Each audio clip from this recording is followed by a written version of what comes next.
Back to I don't remember the number, is it already 7? Is national competitive advantage.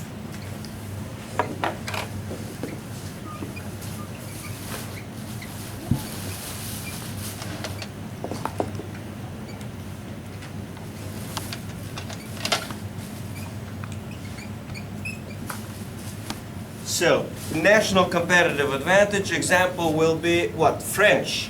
French are good at what? Good at French wines. They're very good at French wines. They got the climate, they got the knowledge, they got the skills, they got the reputation, a lot of things. French are good at what else? They're good at cheeses. They make good cheeses and they're sold all over the world. They're extremely expensive. Koreans are trying to develop national competitive advantage for electronics. They're also doing pretty well in terms of cars and transportation. Germans are good at engineering, at automaking, at pharmaceuticals, okay? And you can go with Americans. Americans have gained a major competitive advantage in movies and movie making. They had for a long time a competitive advantage in technology. Now, maybe they are, maybe they're no longer the technological leader of the world. So, what determines, according to Michael Porter, this is Michael Porter's theory, it seems to work fairly well to explain a lot. This is not about a company or business having a competitive advantage. It's about a whole country, a whole nation having a competitive advantage. Number one is factor endowment. If your country is going to have a competitive advantage, you would and you should have some sort of factors. Endowment means you actually have these factors. You actually are given these. Whether it's the French and you got the good sun and the good soil to make the wines, or whether it's the Germans with engineers, same thing with Japan, the Japanese engineers. You need somehow to have proper factor endowments. Number two is demand conditions. Somehow the people in the nation, somehow the consumers in the nations need to demand the product, need to be demanding about the product to have a good, high quality product, and need to be choosy about the product. In other words, consumers will be looking long and hard between a Mercedes and a BMW, and they'll be discriminating the little details and choose the one car which they like more than the other car. That's an example of demand conditions. The opposite will be in my home country. We produce a lot of cheese, just ordinary cheese, not really any special cheese, but consumers aren't very choosy about cheeses. We just buy cheese, we just eat. We don't really care about the quality and the fineness of cheeses. So for us, that's not a big problem. Number three is relating and supporting industries.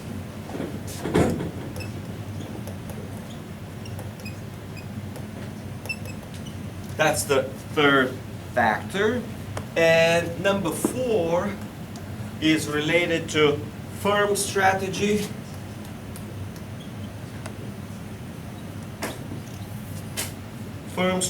structure, firm strategy, strategy,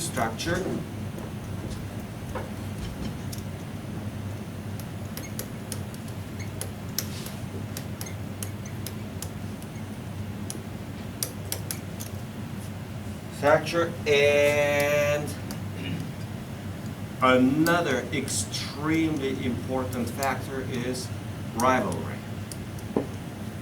So, Back to factor endowments. We're on, that's going to be page 198. Factor endowments are important, and we divide them into two types. Okay, time for red. Let's test this red. Number one is so-called basic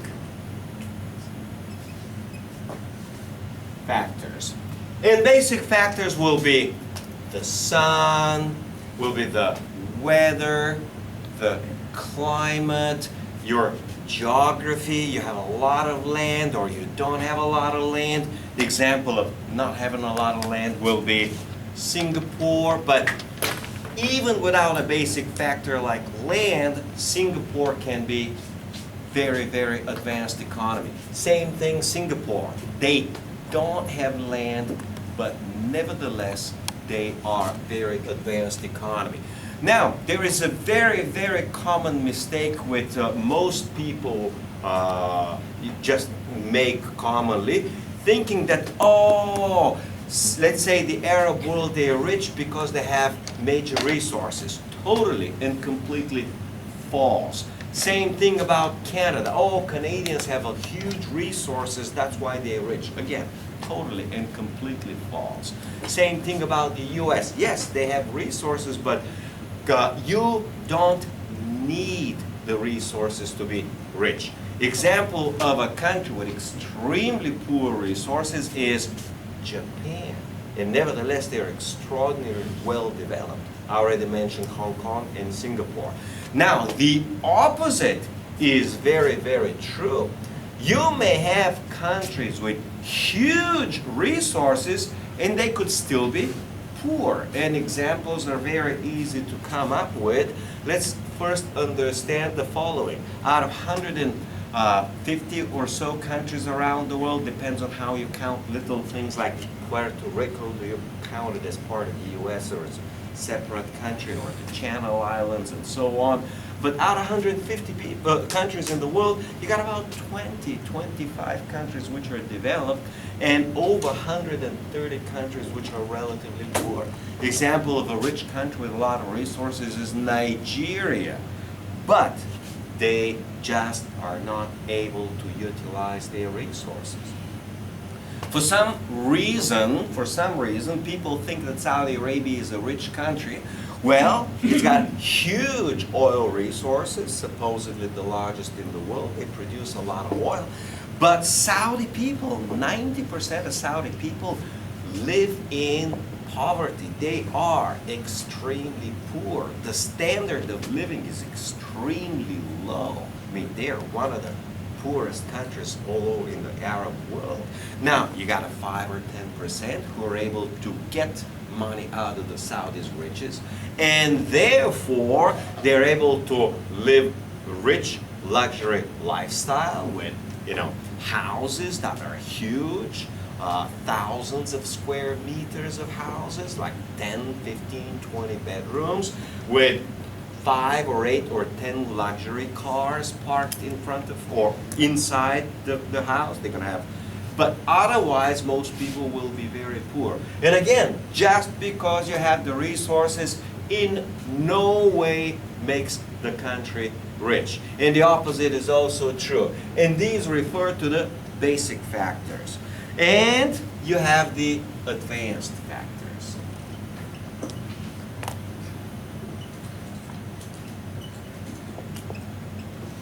So, I never gave a definition for a basic factor. Basic factor is a factor of production which is given by nature.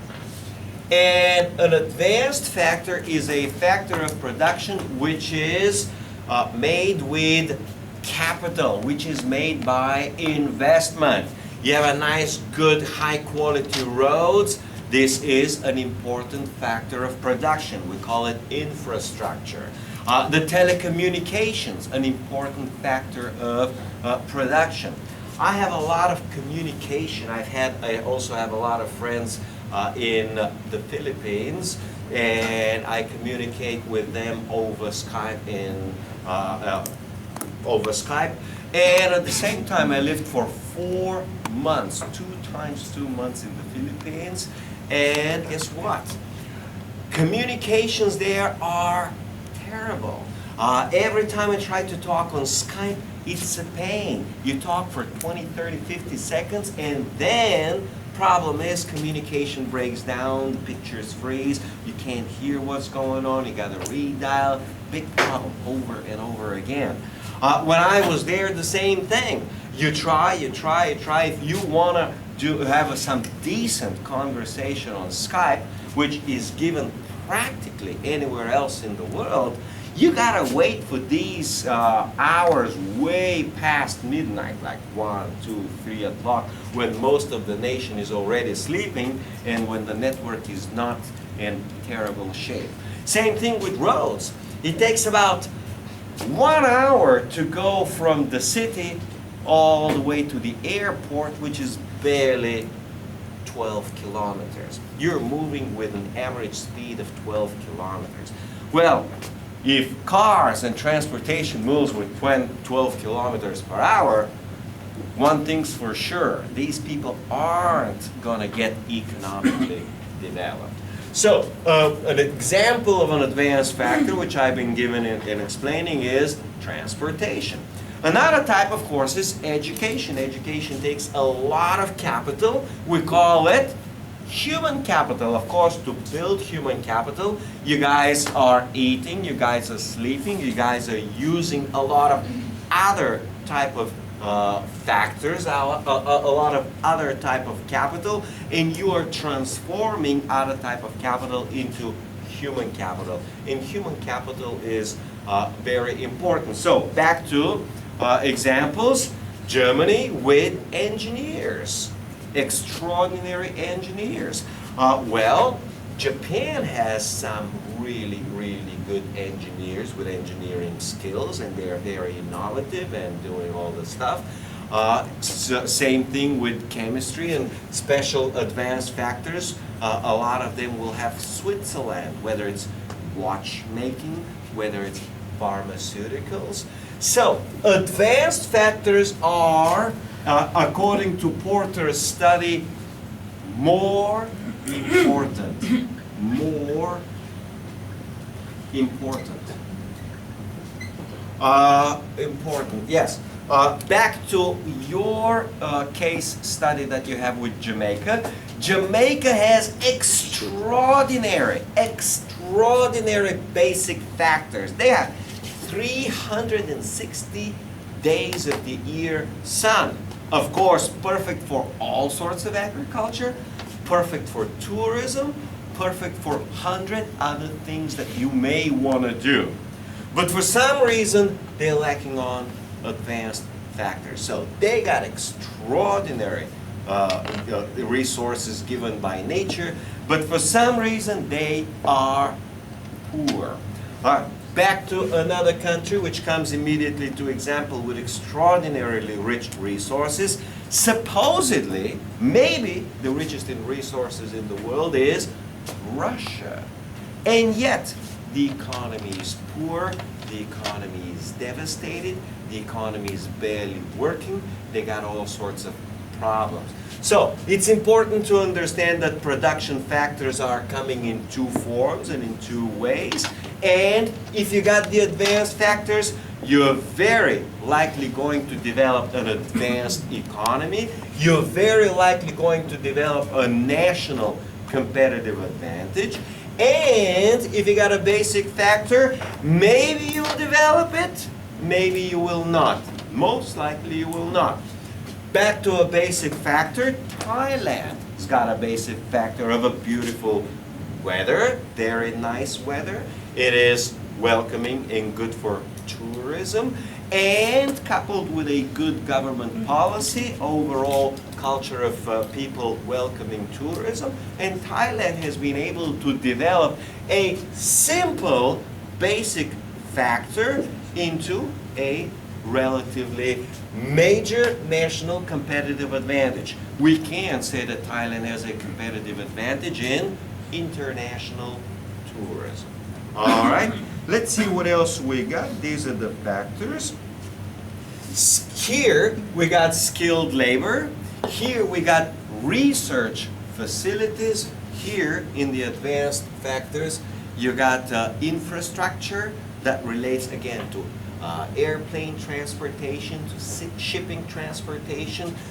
Yeah, back to Singapore comes immediately as to mind as an example. They got some or one of the best shipping areas and shipping, we called it the entrepot, where you got shipping docks in the world. Now, supposedly, the best, the fastest, the most organized airport in the world, British would like to have it Heathrow, but it is actually Hong Kong. Hong Kong is the fastest, it's the best organized, it's got the highest throughput, the highest organization. It is, of course, now built to be the biggest in the world. So here you have an outstanding example where a very advanced factor is based on little or no basic factor. All right, number 2, demand conditions.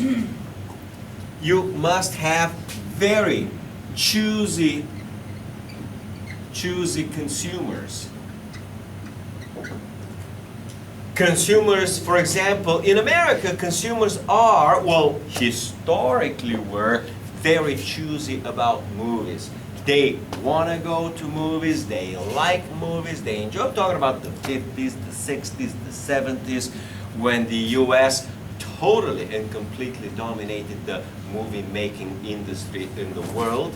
So, you need choosy consumers. You need consumers who will be discriminating between the products, between the different products. You need consumers who are sophisticated, and people think that Americans are mostly dumb and stupid and can give them any kind of garbage and they're going to eat it. And that's true today, but that was not true of Americans 30, 40, 50, especially 60 years ago.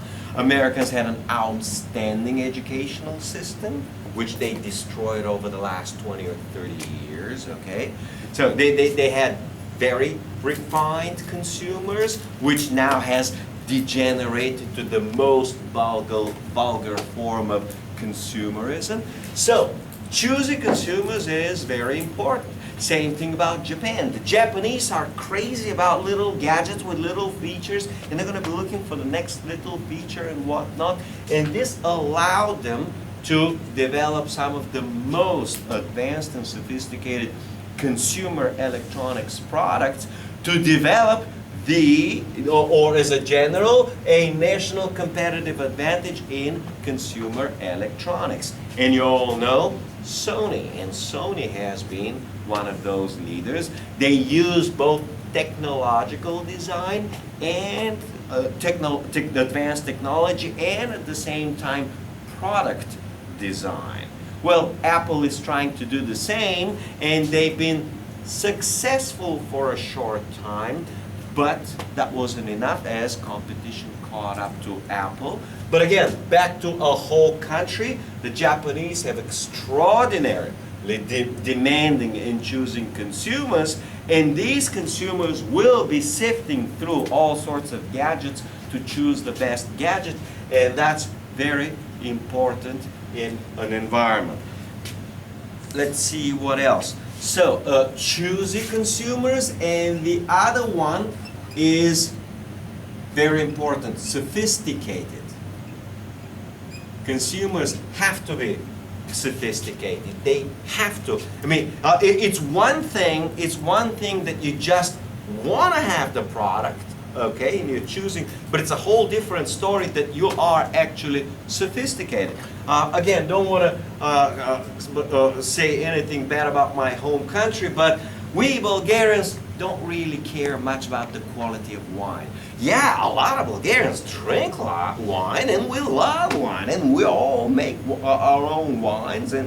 But we're not really sophisticated. We're not really experts into wines. Yeah, we're not also experts into cigarettes. We're not experts into cigars, okay? We're not really choosy. We're not really sophisticated. We don't pretend to be sophisticated. But sometimes you're going to have people or a nation that of highly sophisticated people who'll be choosy. And somehow, culturally, they will be focused on that particular product.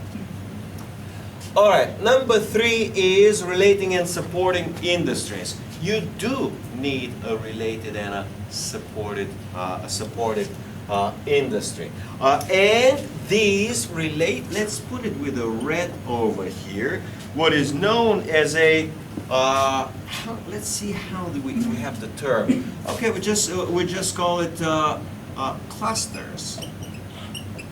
This is basically a cluster of industries, not simply the main industry itself, but all the related and supported industry. So, if you're going to have garments, meaning clothes, you will have also the production of the fiber itself. You're going to have all sorts. You're going to have the dyeing of the color. You're going to have the weavers. You're going to have huge supporting industries. Of course, biggest one is automaking. If you're going to be making cars, you will need hundreds, more like thousands of suppliers of parts, okay? So you need a huge supporting industry. Same thing, if you're going to be making movies in Hollywood, you're going to have a huge cluster right around Hollywood with advertising and all sorts of other supporting activities. The biggest known cluster in the world supposedly is Silicon Valley around San Francisco, which is all technology. And all of these relating and supporting industries promote the main, or what we call the primary industry, the industry that produces the final product to sell. So this will be Audi, BMW, Mercedes. They produce the car itself. But you need more likely thousands of others. Some will make the tires, some will make the carburetor, some will make the plastic glass from which you're gonna have a lot of other stuff going on. So these clusters will be in generally geographic. Geographic simply means that the cluster will be in a small, relatively small geographic area. Anywhere from 5 to 50 to 100 kilometers in that particular area, everything's related to that particular industry. And that particular industry is focused over there. Well, here's an example of a cluster. You are right in the middle literally of a cluster, and the cluster is Phuket tourism industry. You're 10 kilometers north from the beach, from the south beaches, from the west beach, from the east beach. So all around you, there's not much else except for tourism. But at the same time, tourism is huge. It's a huge industry. Not just a little island over here, but a big chunk of Thai economy runs on this tourist industry over here. It's a huge cluster. I mean, the whole economy, everything you look around and see is geared towards basically tourism. There's nothing else. And everything here is supportive of tourism. Whether it's housing, whether it's restaurants, whether it's food, whether it's tourist entertainment, anything you can think of is practically related to tourism. So you got yourself a nice tourist cluster. Well, same thing applies to our, let's say the Black Sea, Bulgaria. Our east coast has the Black Sea for about 400 kilometers. And you got huge clusters of tourist areas, Sunny Beach, and what was the guy was telling me yesterday? And Golden Sands. And Golden Sands, yes, and Golden Sands. So Sunny Beach is a huge cluster. Yes, of course it is a small area, but if you hate the big noise and everything else, just 2, 4, 6 kilometers away from it, you have much different types of everything, of course, tourism, and again, housing and food and everything else. So you don't like Sunny Beach, you can go 4 kilometers away, and you can literally walk to Sunny Beach. So when we were students, we don't go to Sunny Beach, too expensive, and we don't like it, and everything else. We could go 3 kilometers south. We like it's a small village and everything else. And in the evening, if we choose, we just walk up to Sunny Beach. 3, 4 kilometers, it takes us 30, 40 minutes. No big deal. We're 20-year-old students. Well, that was 20 years ago. All right, so that's clusters. And finally, rivalry. Extremely important. Rivalry means intense competition in the industry. The way it works is the following. The government has to open the industry for brutal internal competition, okay? Now, it turns out that most governments do the extreme opposite. Whenever they have a decent industry, as soon as the decent industry starts, standing well on its feet and gets developed, the industry lobbies the government, and the government immediately provides protection from the industry.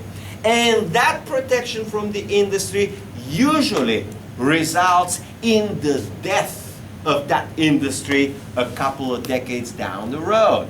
Now I'm going to provide the 2 examples. The one example where you have a brutal competition will be car making in Germany. You got the Audi, Mercedes, Volkswagen, you guys know them all. And guess what? The competition is ferocious. They fight against each other, and the government is not protecting these companies sufficiently from American competition and from Japanese competition. Now, the opposite, where an industry, the whole industry is totally dying, is the US automakers. US was the leading car maker in the world for many, many, many decades, especially the 20s, especially the 30s, 40s, and 50s. And buying a car, if you want to buy a good quality car in the 50s, you don't buy a German car, you buy an American car. Chevrolet was considered, Buicks were considered the top cars in the world. Japanese didn't even have a car industry at that time. And as the American auto industry was stagnating and not improving, Germans were improving fast, the Japanese were improving fast, and in the 70s, Americans were no longer competitive. They were not innovative enough, and as oil prices started going up, it turned out that American big cars, 4-liter engines, 5-liter engines, 6-liter engines, we're talking about 6,000 cc, these cars became very uncompetitive, meaning they are gas guzzlers, and in an environment of expensive gasoline and oil, they just can't compete. Well, that's not the problem. The problem was that the American companies were not quick enough, were not fast enough, they didn't have all the engineering, the management skills, the overall business skills to switch quickly to those small 2-liter engine, 1.5-liter engine, or 2.2-liter engines. And the Japanese were prepared, and they moved in. And as they moved in, it was clear that the Japanese were much better. And as Germans moved in, but they moved in mostly in the luxury segment, not in the regular segment. You don't see a lot of Volkswagens in the US for some reason. That's a bit easy to explain. So what happened was the US government began to protect its auto industry because it was too important, it was too strategic, and the result was, as American companies were more and more protected, they did not have to improve. They did not have to compete. Here, the key word is competitive pressure, competitive pressure.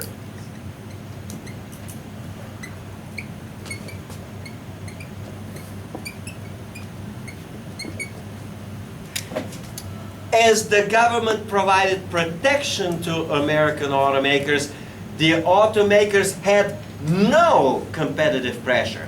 They had no pressure to develop, they had no pressure to grow, they had no pressure to make new designs, they had no pressure to make the smaller cars, they had no pressure to make the smaller engine, there was no pressure for efficiency. Now, on the other hand, in Germany, especially over the last, in 2006, 7, and 8, whereas oil was going 80, 90, 100, 110, 120. There's an extraordinary pressure to make fuel-efficient cars, okay? And BMW pretends or wants to be the leader in fuel-efficient cars, okay?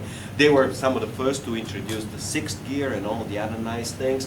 Anyway, as the US industry was protected and it becomes less and less competitive, there is a pressure for more protection. So you either have a competitive pressure or you have a pressure for protection.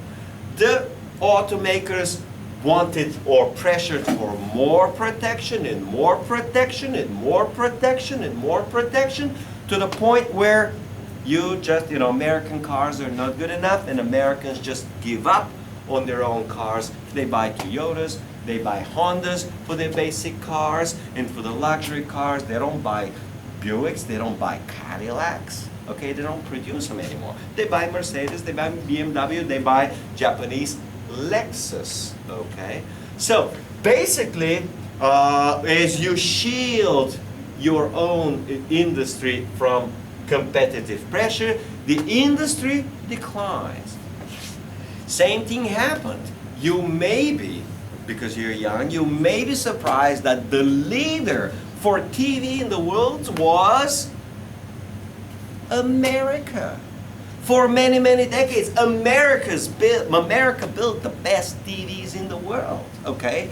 They invented the TV. They were the first to introduce it. They were a leader for so many decades. And exactly the same story as with the cars.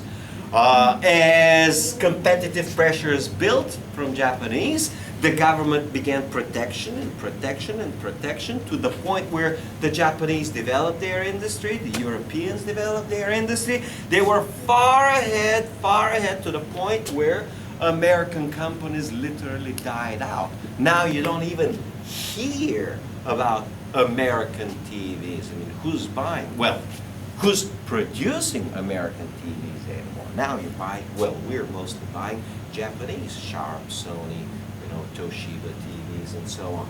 So competitive pressure is very important, and lack of protection. Here, the key to success is no protection from the government.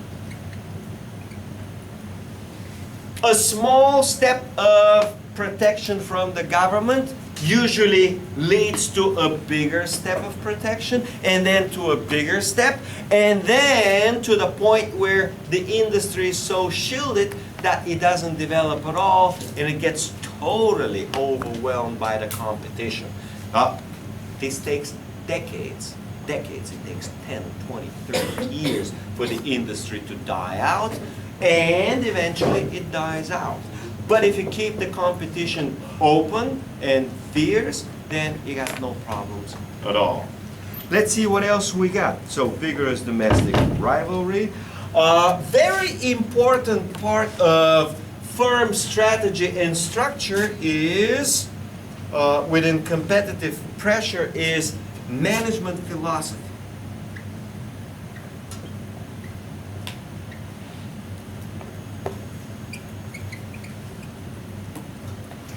Is management open-minded?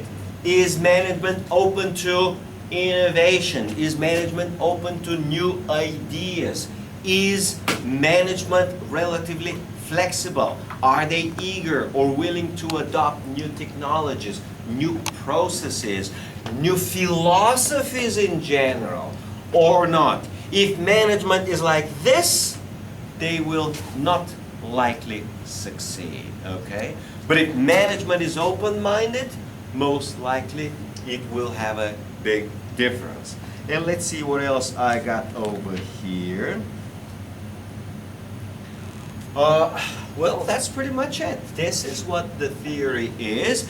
And the basic conclusion of Porter is somehow if you will develop a national competitive advantage, you need all four at the same time. So the first conclusion Porter makes is you have to have all four. And if you don't have them four, you're not going to develop a national competitive advantage. That's the first fundamental conclusion. The second fundamental conclusion that he makes, which of course is common sense and we can see it, but I'm not going to spend any time on it, is that these four factors reinforce each other.